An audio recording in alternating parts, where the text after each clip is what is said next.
So welcome to Crash Course in Civics Part 1. Yes, there's a lot to learn. So there will be a Part 2. And Part 2 is going to also have a guest speaker tomorrow, Mayor Armacost from Hastings-on-Hudson. But tonight I'm going to be getting into the basic familiarity with New York levels of government. And it's New York State is particularly Byzantine in its layers of government. And we don't want to overload you, but we do want to give you a basic familiarity with the structures and the roles. That's what we'll be talking through in this session. And then in Part 2, we'll get more into processes with government. And also Mayor Armacost will illustrate some of these things with real life examples. So that will be fun. So for tonight, let's talk government and why are we giving you a crash course in civics? Really, because at the end of the day, the Climate Smart Communities program is a municipal program. You're going to be working as a volunteer through the government, right? Whether it's you all are towns, but whether it's town or village, Climate Smart Communities is a municipal program.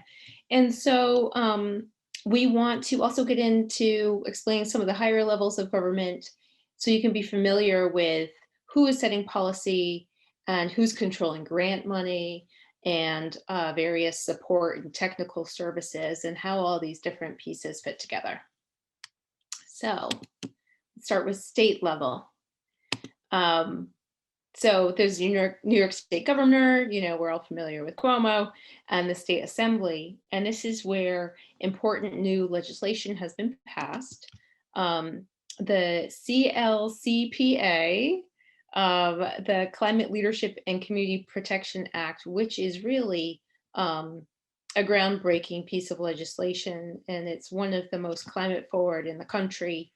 I'm not going to get too deep into it. There's a lot to it, as many of you probably know, but here's a link, and I'll share the slides afterwards so you can dig into this if you want to find out more about it. This is kind of a nice explainer article that I found with some of the highlights. So at the state level, we thought it would be fun to kind of do a little bit of alphabet soup when it comes to the agencies in particular that are involved with Climate Smart Communities, because it's brought to you by 7 different state level departments. And so we're going to do like a little pop quiz here where I want you to shout out, first to get the to explain what the acronym is wins. So DOS. Department of State. Yes. DOH. Department of Health. Yes. DOT. Transportation. Yes. Here's a toughie. PSC. Public Service Commission. Yes. Can anybody explain what that one does? They govern the utilities, I think. Okay. So kind of an oversight commission. How about this one? NYPA.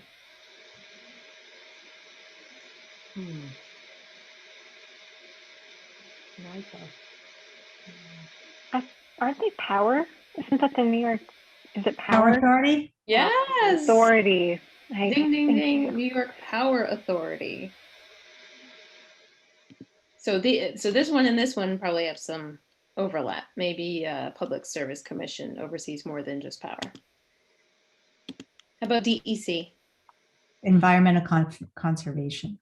Right.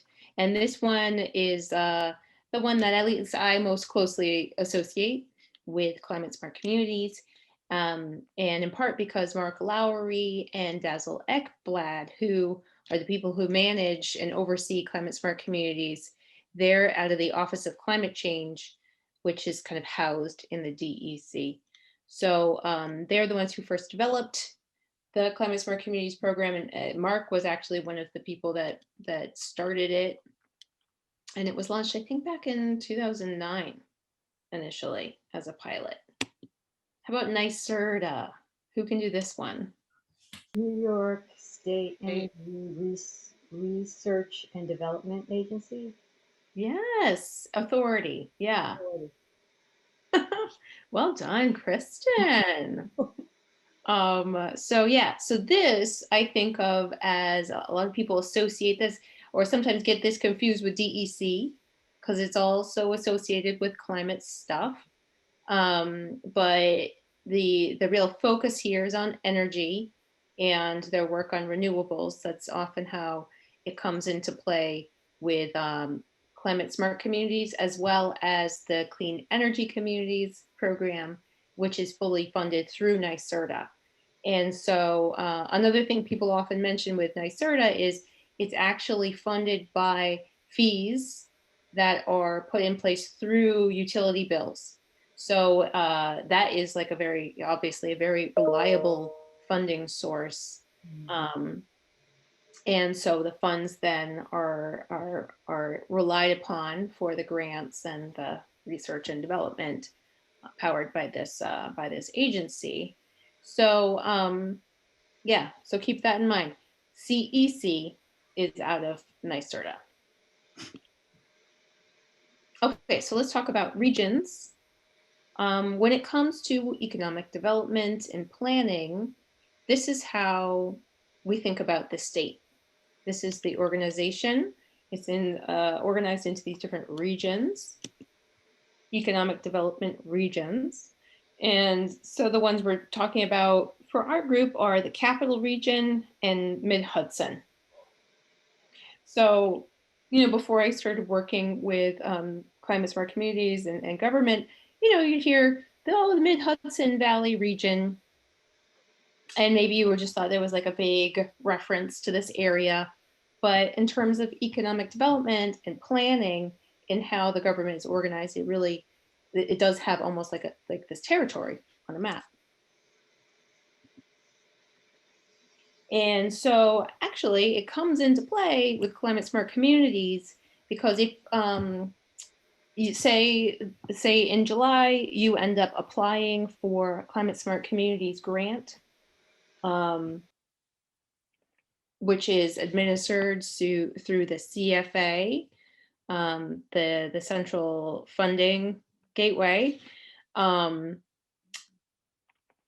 fact, these regional economic councils, they actually have a say in who will receive grants through that CSC application. So they're one of the entities that is scoring the grant applications. So just to have in mind, if you have any opportunities to reach out to the people at these regional economic development councils, say they're doing, say they're doing a webinar or an event or something, it might be good to show up, introduce yourself, and talk about the needs of your community and all the amazing work that you're doing and what a great team you have. Because, you want to be on their radar. Okay. So climate smart communities and the other funding agencies that feed out the grants that you as municipalities might apply for, they're also feeding out resources to other NGOs and other organizations that use that funding then to provide technical assistance or other support services to municipalities. So for example, in regards to the Climate Smart Communities support, we have the Hudson Valley Regional Council, which really serves those of us who are in the Mid-Hudson Valley region. And in particular, they help with the Clean Energy Communities program. So you might have heard of Carla Castillo and Anila Cherian. And then you also have, for those of you who are up in Columbia County, the Capital District Regional Planning Commission. And we will be having Jill Felci. She will be one of our guest speakers in a bit. We'll be talking about grants in another session. So these are also really amazing resources that are, they are mandated to support you as communities. And, they're overseeing a pretty large territory with a lot happening. But they are the people who should be answering your questions. They're kind of your go-to people.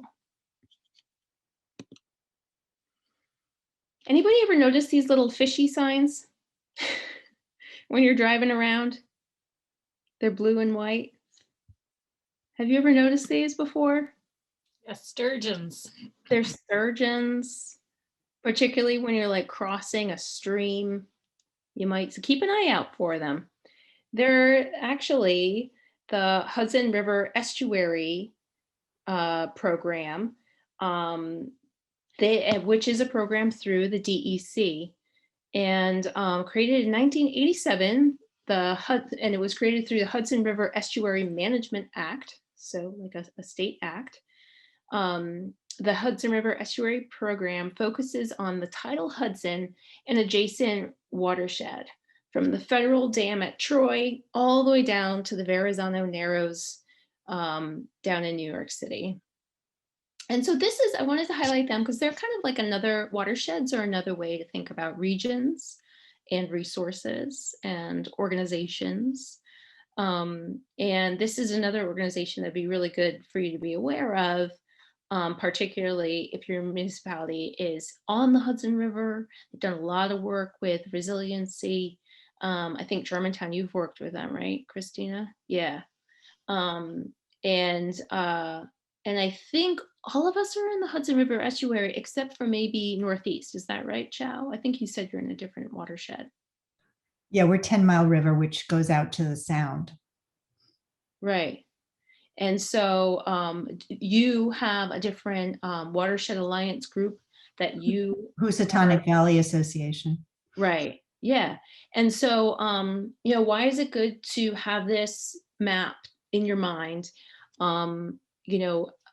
This is another area where you can get those professional technical services, as well as grants and expertise, and also, like, they do a lot of great, they run a lot of great community programming and other ways for you to look for those volunteers who might show up at a watershed related event. They might be interested in working with you on your task force, for instance. So I'll give you an example from Rhinebeck. We started thinking about the action for climate smart communities called the Natural Resources Inventory. I think Unionville recently did this. And we were like, do we have to, hire a consultant to do this? We don't have the expertise in-house that you need, all this GIS mapping.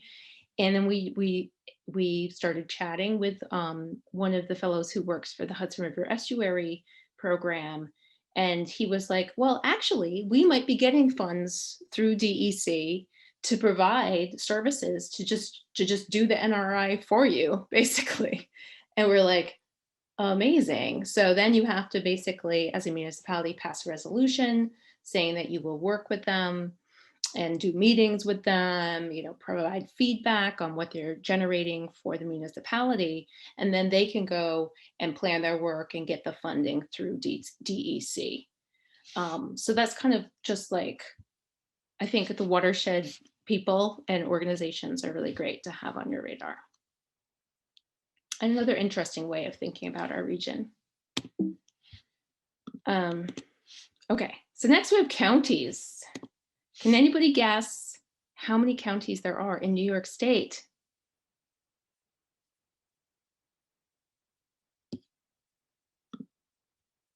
Take a wild guess. What do you think? 42. 62. Yeah, there's a lot. It's a surprisingly big state. So our partners in Local Champions, the Cornell Cooperative Extension, They have a location in almost every county, though some are combined. I think mostly because of lower population, such as Columbia Green, which has one extension for those two counties. So in terms of county support for climate smart communities, these Cornell cooperative extensions are funded through, they're part of an extension of the counties. And they do a lot of work, obviously, with agricultural communities and industries locally, offering all sorts of programs and community trainings. They do, for example, they host a lot of 4-H programs. But they've also really become some of the leading local experts in the Climate Smart Communities program. And that's why for local champions, we really wanted to integrate them into this program and get you hooked into that whole framework as well.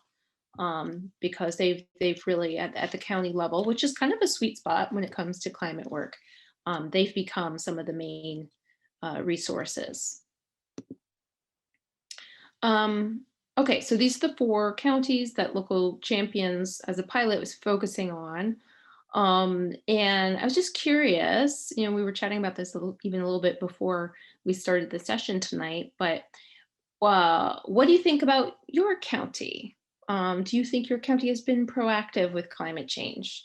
And what are the markers that would make you think that it is or isn't? Okay, so yeah, counties in and of themselves can get certified with climate smart communities. And there's also some talk about how at the county level, perhaps because they've that bigger scale, they're able to get silver maybe quicker because there's more like stuff for them to be able to do. So yeah, as we mentioned, Ulster is silver, Dutchess is bronze, Columbia is going for it. And we'll have to keep our eyes on green. I also wanted to mention the Native American reservations in the state of New York. Thought this was super interesting just to look at the map here. None of these reservations fall within the territory that we're talking about with local champions, but I just thought it was important to see where they are. I also looked into the Native Americans that were in this, some of them were in this area where the Stockbridge Munsee Native Americans, and they were actually forcibly relocated to Wisconsin, where they live to this day.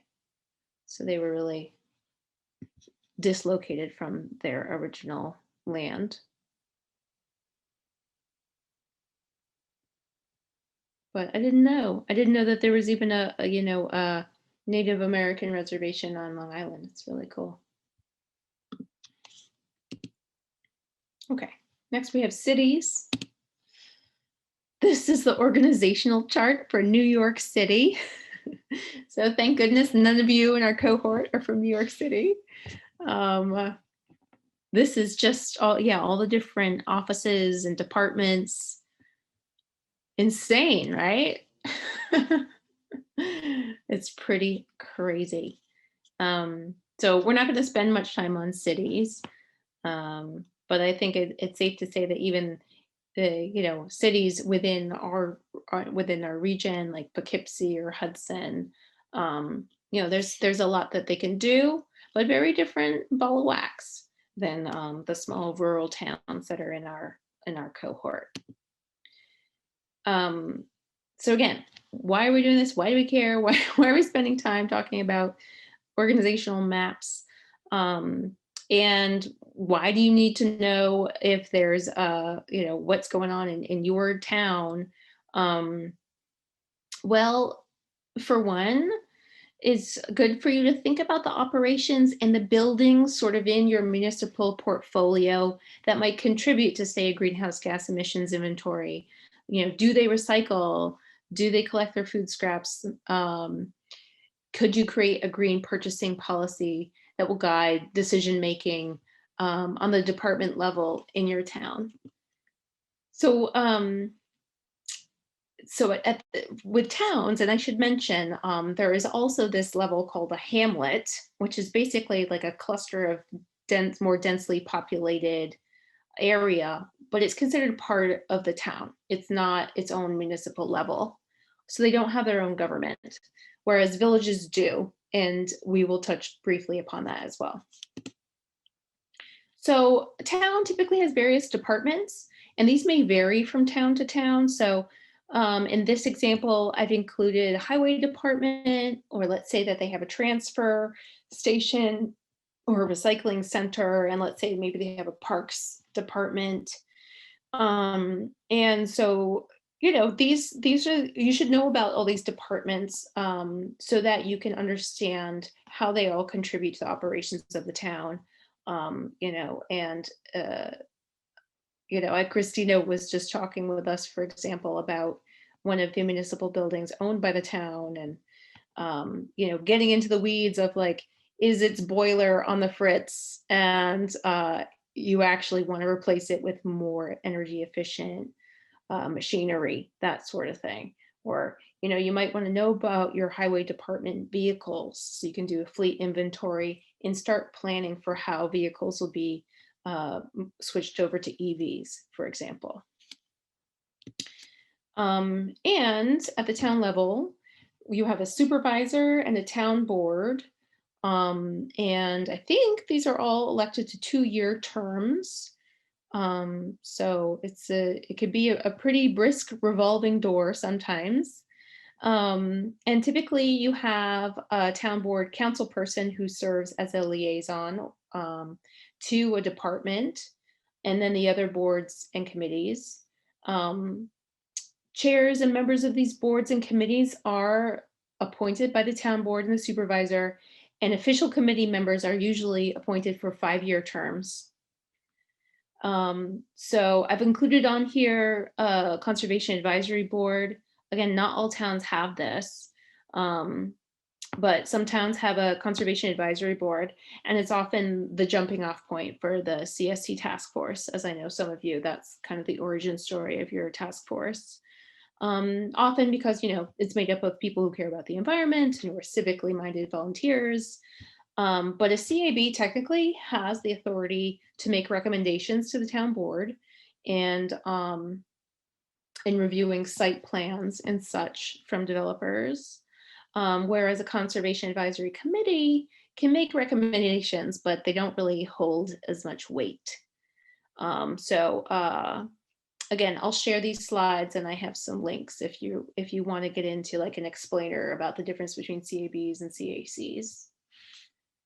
So then beyond those official boards, which have like a legal role to play in certain processes, towns usually have a bunch of committees, and this really depends on the particular town, what the issues are, what the needs are of the community, and you know, you might look under the hood here and find that there's a whole host of committees listed on the website, for instance, but not that many of them are actually active. So sometimes they can be almost like reading the tea leaves of the history of the issues over the past, you know, 5 or so years. But typically a climate smart communities task force would sit here most likely as one of these committees. But as I said before, some towns have the CSC more at the level of a CAC or a CAB. But this might be where your CSC would live. And then we have the village level. And this is an extra hyper local level of government that New York State has. And this is for those areas within a town, typically have a higher population density. And a hamlet is like a village, but it doesn't have that extra layer of government. And so if you live in a village, you actually live within 3 municipalities. You live in the village, the town, and the county. Fun fact, in Connecticut, they neither have county nor village levels of government. They just have townships and state. So yeah, so we are super extra here in New York State. Any Schitt's Creek fans in the house? Yes. So villages often have similar departments to a town, such as planning, building, zoning, And additionally, they may have extra departments depending on their municipal services. So, for example, a wastewater district or sewer district is typically only going to be relevant for a more densely populated area. So it's just more typical for a village to have that. Um, and or say like drinking water, municipal water. That's typically only going to make financial and practical sense in a more densely populated area. Also, fire departments and police departments are most usually located in the municipal government of a village, though not always. Fire departments may have even more expansive districts because they cover more territory. Police are interesting because though your local police is probably in the village, you also have the county sheriff police, and then you also have the state police. So that's something that's really like, I mean, I wouldn't even necessarily be able to recognize their different vehicles or uniforms, but once you start to try to identify which layer of government, of New York government, or is that police officer or that police car, it's sort of. Can you explain what how a fire district works? I'm certainly by no means an expert in that, but so, for example, our fire department here in Rhinebeck Village is part of our village budget, but they have their own kind of board of overseers, and they have beyond just the territory of putting out fires and doing the stuff that firefighters do within the village boundaries. They also serve, they're kind of like the town is sort of like one of their clients, and it might even be not just the whole entire town, but certain districts are covered. So the boundaries are actually different than the municipal boundaries, right? Right. So Where does the money come from? it's kind of like, how school districts kind of have their own maps, Mhm. and taxing districts is kind of like that. And like, for example, I know that Rhinecliff, they just signed on to be part of our fire service area. So there's another whole section of the map that our fire department at the village of Rhinebeck now serves. And it's a contract where they're paid for coverage of that additional territory. So, I mean, that's my very basic explanation. I'm sure it's a lot more complicated than that.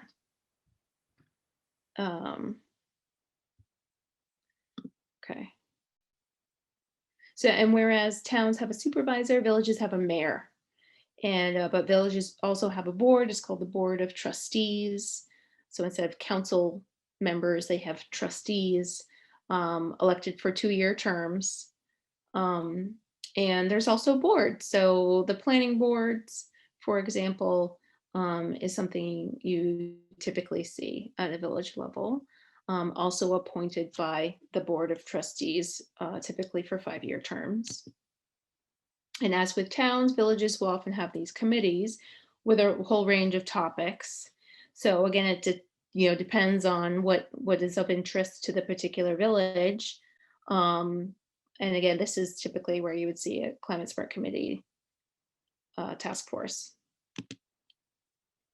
So in my experience, the level of cooperation between a town and a village really varies. Chow, it sounds like you've got a good thing going on where you're really able to leverage cooperation there and be able to reach more people, which seems very efficient and smart. There are certain climate smart community actions, for example, the natural resources inventory, where that makes a whole hell of a lot of sense to do it collaboratively between town and village, or even across towns. they might share a natural resources inventory because, you know, the boundaries of those natural resources don't necessarily fall along the lines of the municipalities. Um, but when you're doing those joint actions, um, the folks at Climate Smart Communities, Dazzle told us, you know, you just really have to prove that both municipalities have some skin in the game and that neither one of them is like a freeloader on the project. I think that's literally the word that she used. So you have to be mindful of documenting the contributions of both, making sure both municipalities are passing the resolutions and contributing something in funding if that's necessary. So, but one of the things you might get asked is, well, um, why aren't you just doing one village and town climate smart communities? Like why are you doing these both? Why are they both doing it? Chow, it sounds like maybe you could even speak to this, but you have to file your certification documentation for both separately. So although you're sharing a lot of projects, you still have to go through the process for both municipalities. And that is because, again, Climate Smart Communities is a municipal program and it operates on those, the village and the town and the county level. So yeah, you would have to, Chow, you'll have to like log into 2 portals. But in some cases, it works to our advantage because when we have joint projects, both municipalities can get points for it. And then there are other times where it works against us. The town doesn't have any streetlights, so we can't do an LED streetlight action. So for something, especially for the NYSERDA program, it's really hard to get to a critical mass of high impact actions. Right, right. Yeah. Yeah. But sometimes you'll have consolidation of departments across municipalities. So, you know, for example, you know, a town may have had a police department at some point, but then at some point they decided to vote to consolidate it into just the village police department and have it run out of one municipality and serve the wider population. And so there was something we were trying to do in Rhinebeck, say where we have a village court and a town court. And they're the same thing, even same judges, but there's an office and a court in Village Hall and an office and a court in Town Hall. And so we were trying to consolidate those just for efficiency's sake. But the public did not go for it for one reason or another. So that might be something that you'll encounter as well. So sometimes there is that little bit of overlap. So let's end part 1.